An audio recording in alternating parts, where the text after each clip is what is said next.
shot heard round the wrestling world. Top rope takes every word unfurled. From dynamite to collision's flame, Ashlee and Shawn bring the pain to the game. We are here for the violence, ringing bells and defying silence. No fluff, no filter, just fire, fueling every mark's desire. Well, ladies and gentlemen, if you heard that song, you know what show this is. This is your Dynamite Drop, presented to you by the Hub Sports and Entertainment Network, a group of 3 of the best wrestling podcasts in the world. On Tuesday mornings, it's your Raw Dog and Randy C. They cover everything from Monday Night Raw. Then, of course, today, Friday, the best day of the week, Ashlee. In my humble opinion, best day of the week. Because it's us. It's Ashlee and Shawn. Your Bang Bang Gang. You're, the guys that try to just take over the world and we do all the AEW stuff. And, of course, tomorrow there's a show about SmackDown. I think it's like Father Gray Fountain and Brad the freaking dad or whatever. But usually it's a pretty good show. Check it out after hours. It's the Smack Daddies. They do a fine job. I'm just kidding around here, people. But Ashlee, I gotta say, Double or Nothing may be the second greatest pay-per-view AEW has ever done.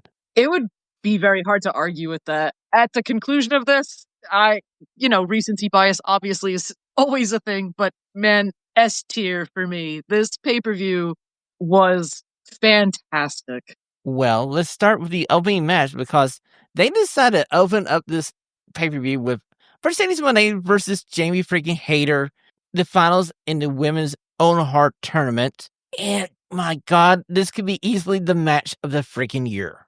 Oh my God, yes. Just as good as we hoped going into it. Hard hitting. These women beat the hell out of each other. They both looked fantastic. Mercedes just cannot be stopped right now. Agreed. And I just love the closing segment of this match where you have both ladies going through a very number of counters and counter moves. And we finally see Mercedes Mone lock in what used to be the bank statement for the submission win. And voila, we have our first Own Heart tournament winner. Now we know for sure that we're getting Timeless Toni Storm versus Mercedes Mone at All In freaking Texas. And this should be legitimately a contender for match of the year as well. Both of these women are on a roll, and this, honestly, the biggest match the AEW Women's Division could put on right now. I agree.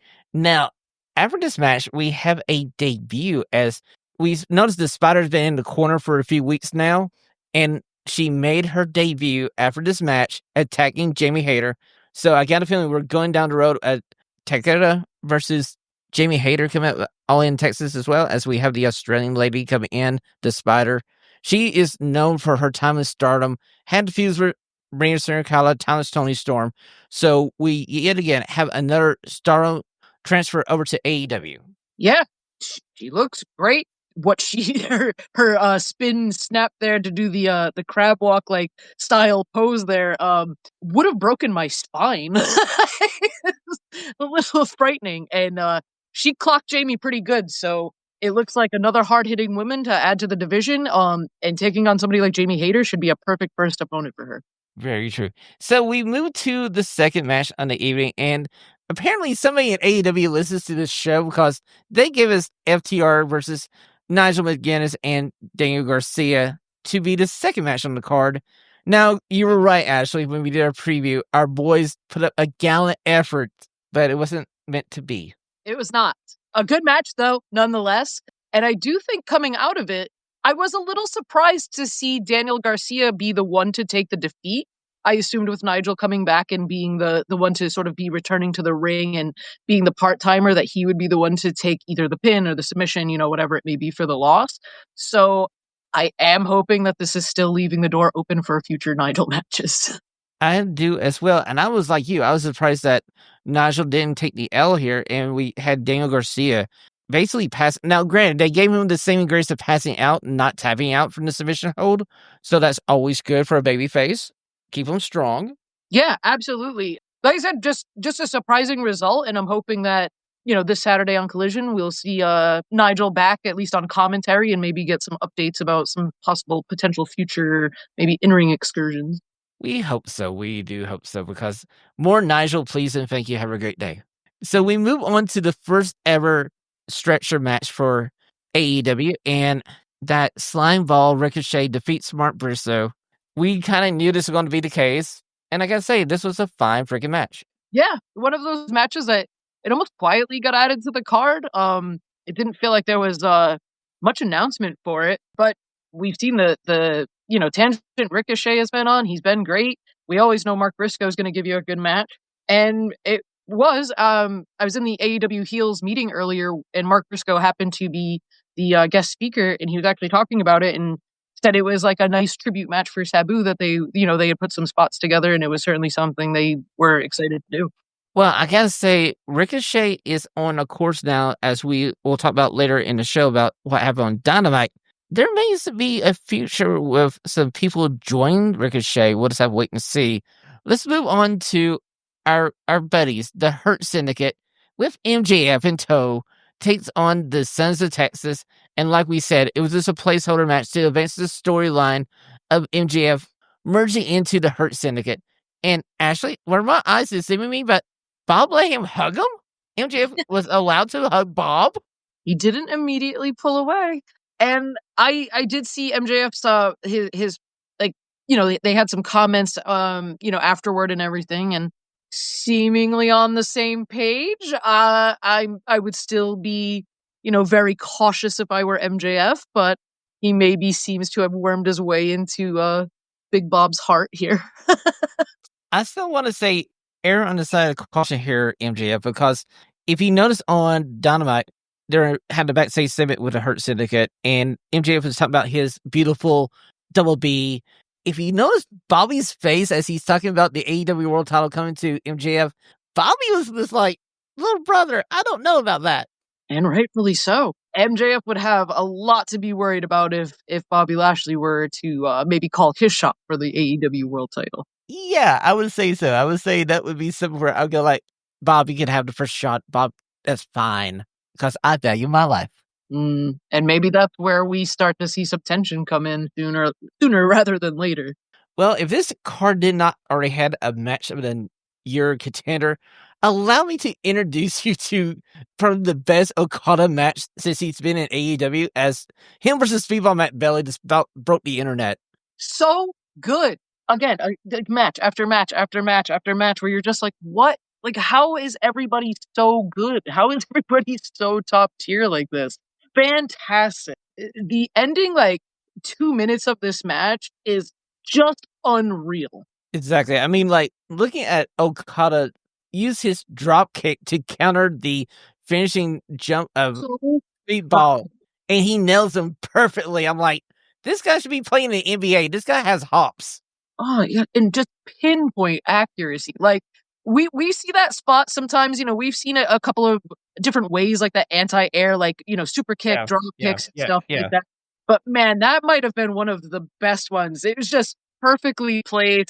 Okada's drop kick, just legendary. So, again, and what a showing for Speedball, who again is still very early in his time here in AEW.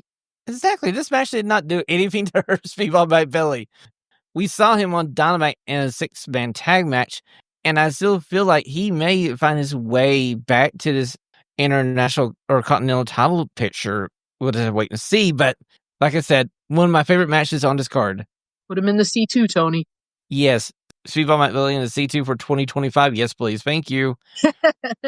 Okay, so we're on to the AEW Women's World Title match. It's Timeless Toni Storm versus Mina Okada.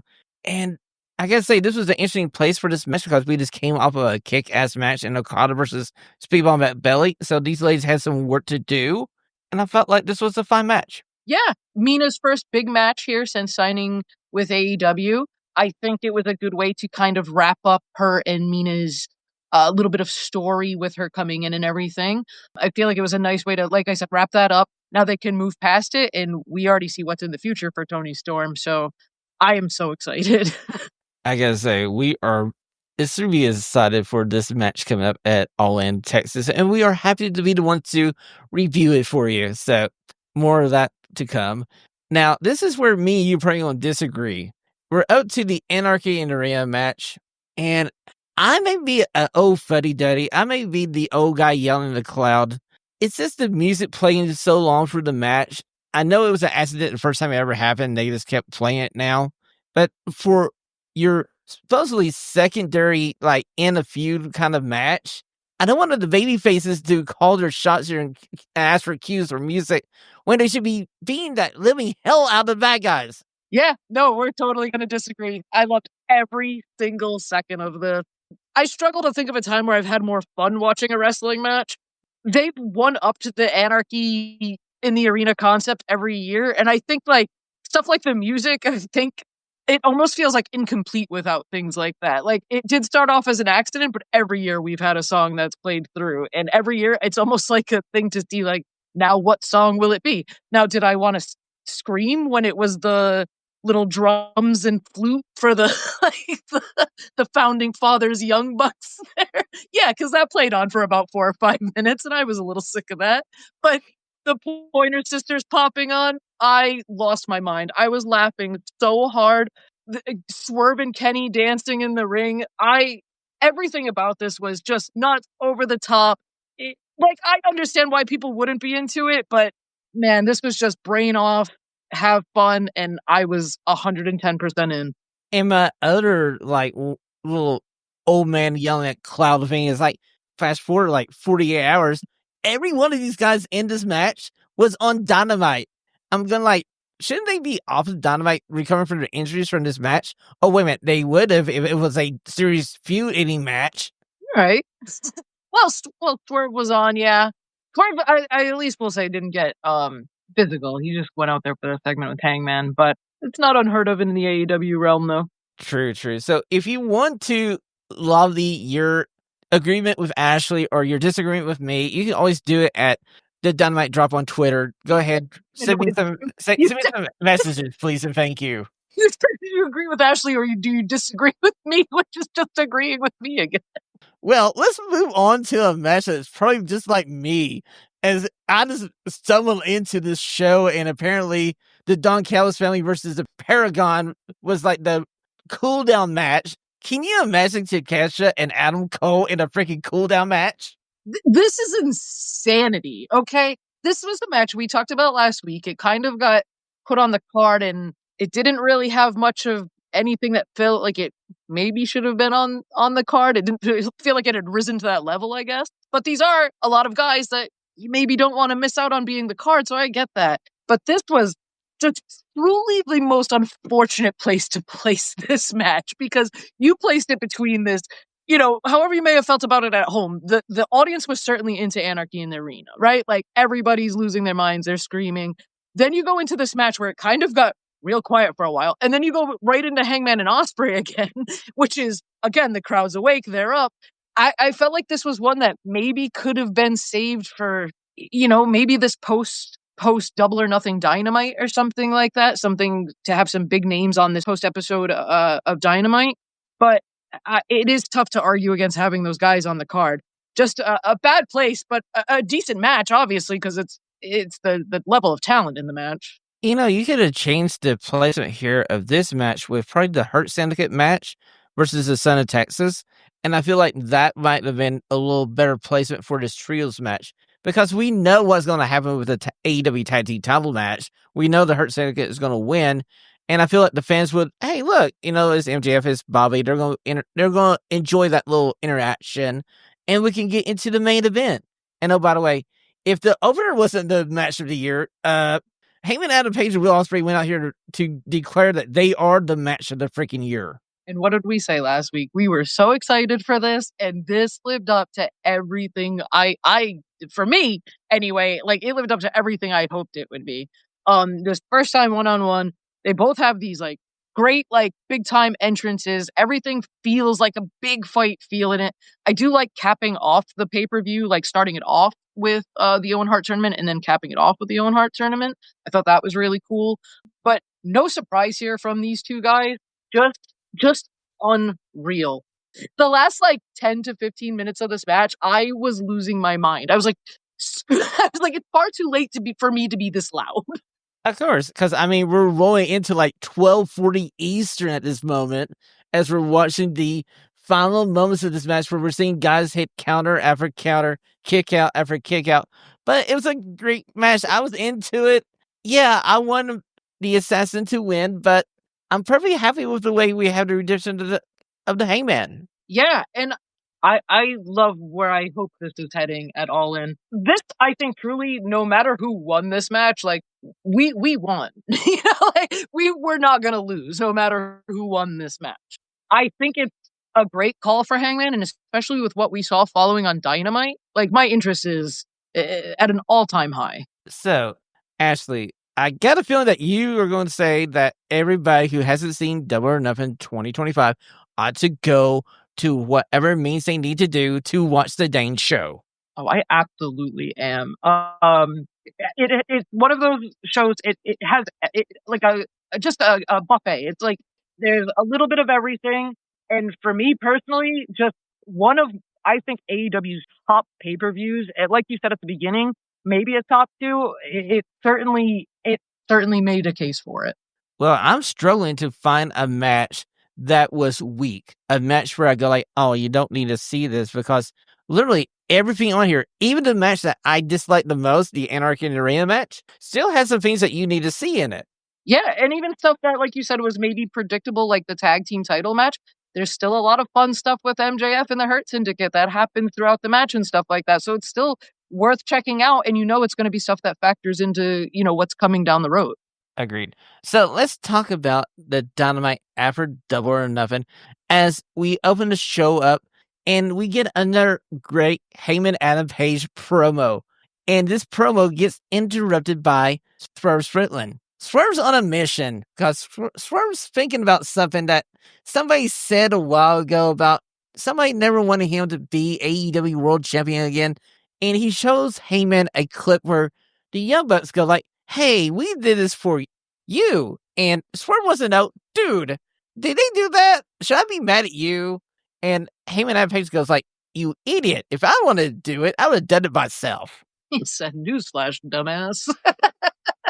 I love everything about this. We saw, was a few months back when Swerve and Hangman finally sort of talked for that split second with the, I know, from Swerve. This is kind of like the first interaction we've seen since then. And Swerve not immediately jumping to accusing Hangman of it, but to ask him seems already like such a huge leap from where we were a few months ago with Swerve and Hangman. Yeah, if it's like 3 or 4 months ago, Strickland would have hit the ring, just nailed his finisher, and like, look, dude, I know you were working with them, so never mind. I just want to solve the problem now. One less person.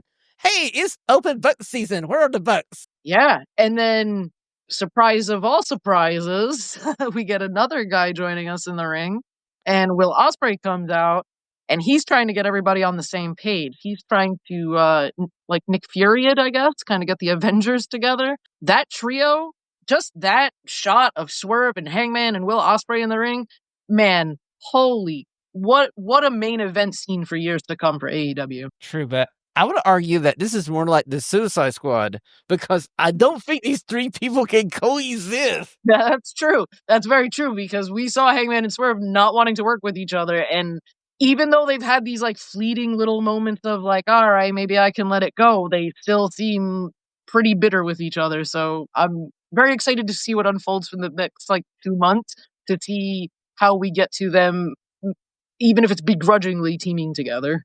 Oh, there's a 6-man tag coming down the road before All In Texas, where it's going to be the Bucks and Okada versus these 3.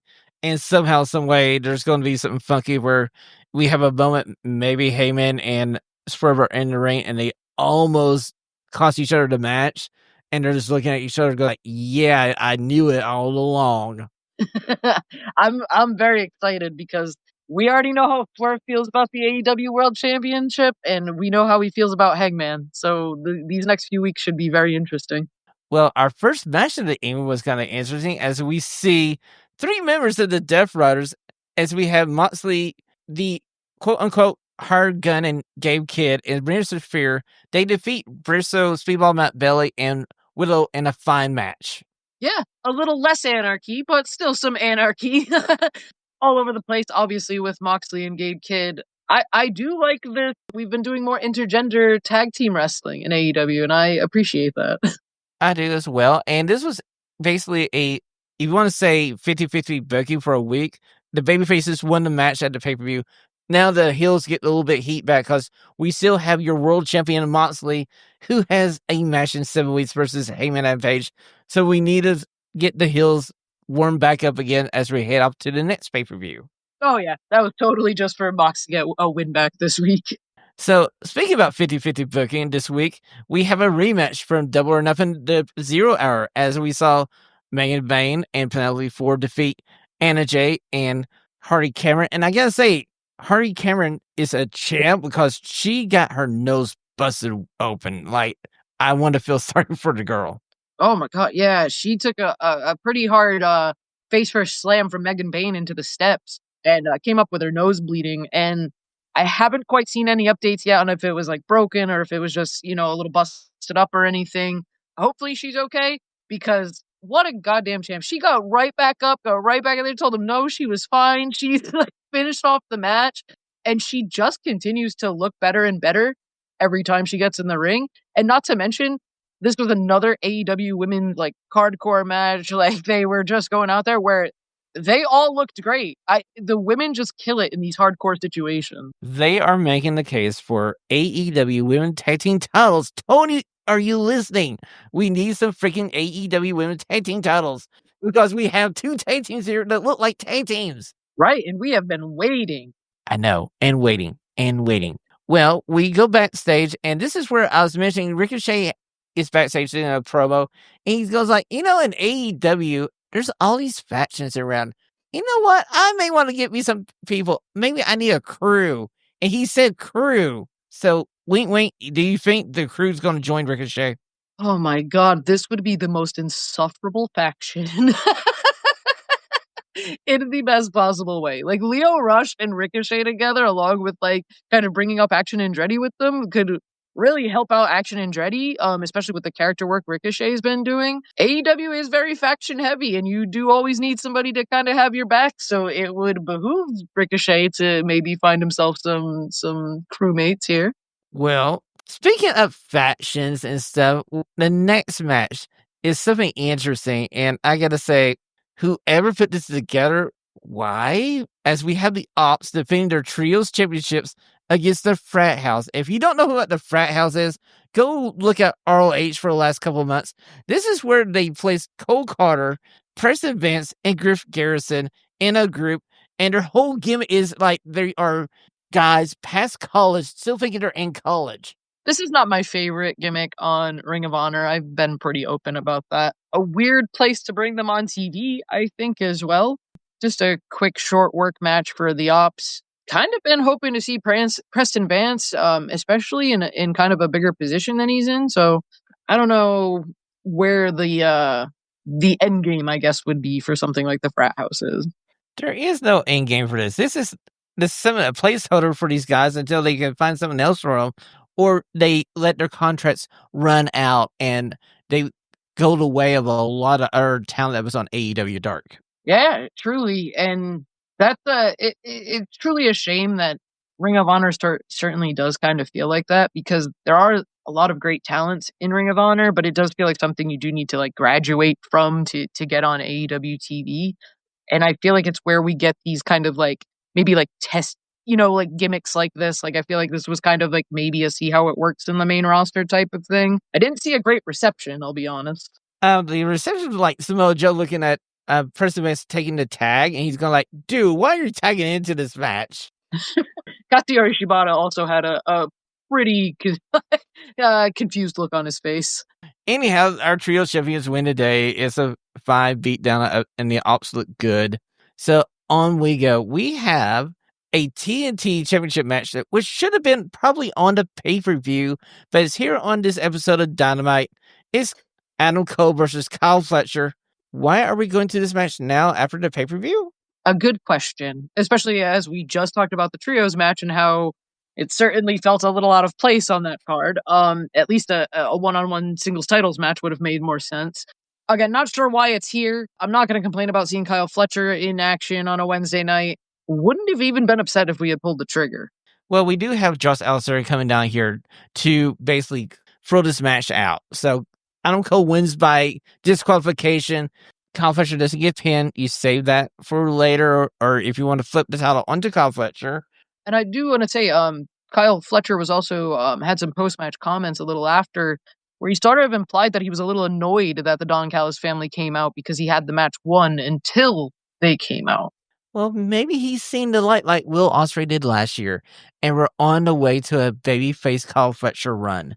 Hey, I'm ready to see somebody whoop Don Callis' ass.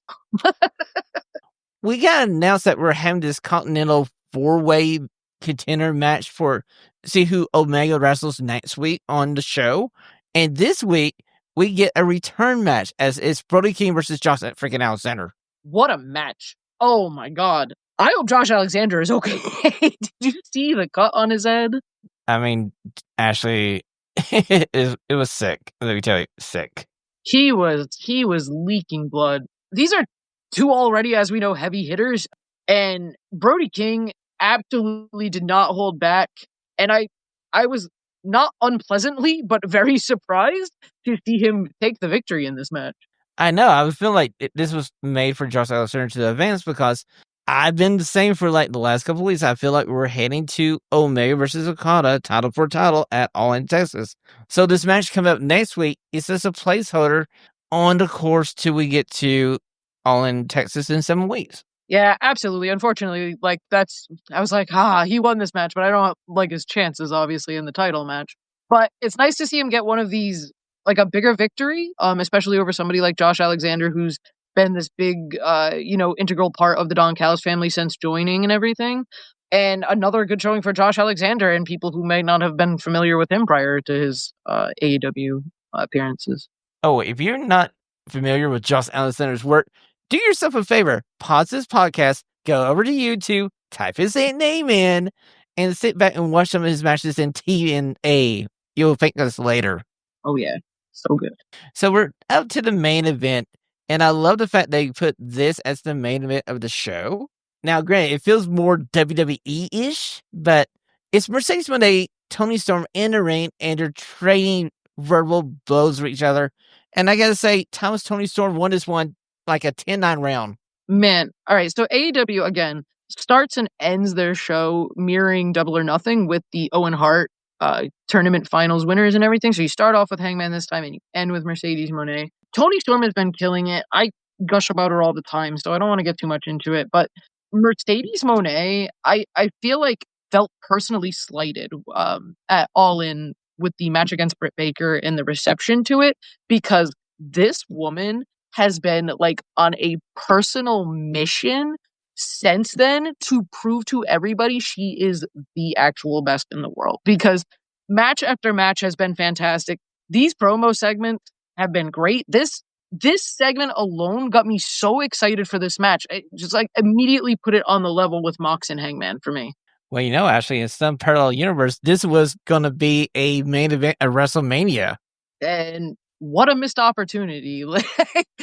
Just unreal levels of talent. And I thought it was funny that Mercedes Mone, referencing, knowing Toni obviously before, and referencing that she was like a shy, quiet young girl. And I said, could you imagine Timeless Toni Storm being shy right now? I gotta say, this was a fine way to close the show. It was a perfect ending to a AEW Double or Nothing week. And now we're on the way to All In Texas. We know 2 of the matches are ready. We have our world title match for the men and the women, and either one could close the freaking show. Yeah, truly. Honestly, either one could main event, and I don't think anybody would have a single complaint. Well, Ashlee, I do believe that's all the time we have this week on the Dynamite Drop. Where can we find you on the Super Information Superhighway? Mostly on Blue Sky. It's just at groovyAsh.bsky.social. And she live tweets Dynamite and Collision, and she is a must follow for those moments because she's the best at what she does. And of course, you can follow this show on Twitter and Instagram at The Dynamite Drop. And until we see you next time, just remember, guns up, top podcasters out. Ashlee, Shawn. Guns up. This is the Dynamite Drop. The Hub's most wanted. dead or alive.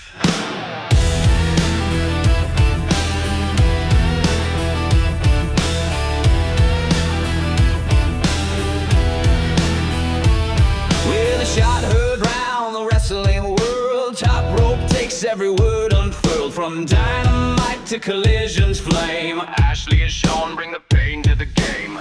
We are here for the